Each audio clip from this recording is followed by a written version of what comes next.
Hi, my name is Olivia. I am doing my I Can Do This presentation um, on something I'm pretty passionate about. One of my majors is biology of animals, so I really love to study animals, and I wanted to talk about one of my favorites for this video, and it is called the Spiny Dogfish. Um, it's this pretty funny little shark.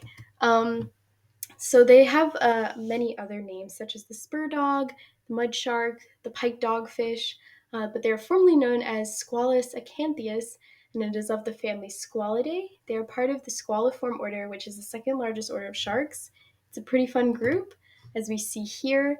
So we've got sleeper sharks. You may have heard of the Greenland shark. That's one of them. They are super old. I think there's one that's about 500 years old. They live in pretty deep, dark water. And then over here, we have the rough shark, the lantern shark, and the bramble shark. Those are just some examples. Most of them live in saltwater environments, and they can be anywhere from shallow, coastal, like tropical seas, or they can be just in the open ocean. So they're pretty flexible in these various species. They likely came about in the late Jurassic period, which is about 145 million years ago. So these guys have been around for a long time. You can kind of see the family resemblance here, actually. Something I very much enjoy about them is just the kind of their funny little face. Um, but anyway, their diet consists of like squid, fish, crab, jellyfish, sea cucumber, shrimp, and other invertebrates. They're pretty flexible. They're pretty voracious hunters.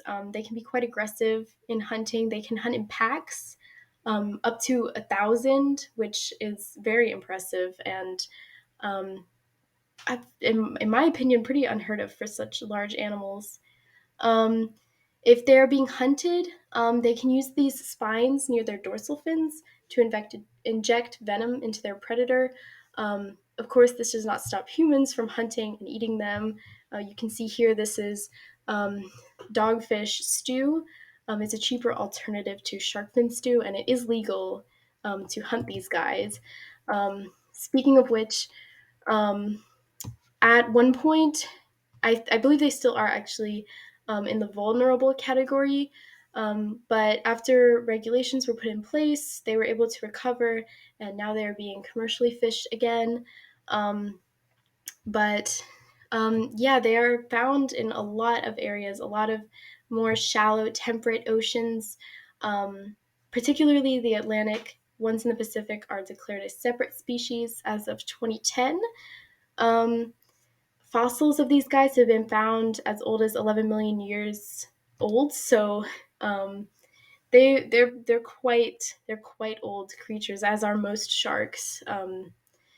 And they are a keystone species, which basically just means they are a really important part of their food chain in their ecosystem. They're really important to keep both their prey in check, and if a keystone species does have predators, they are important there as well.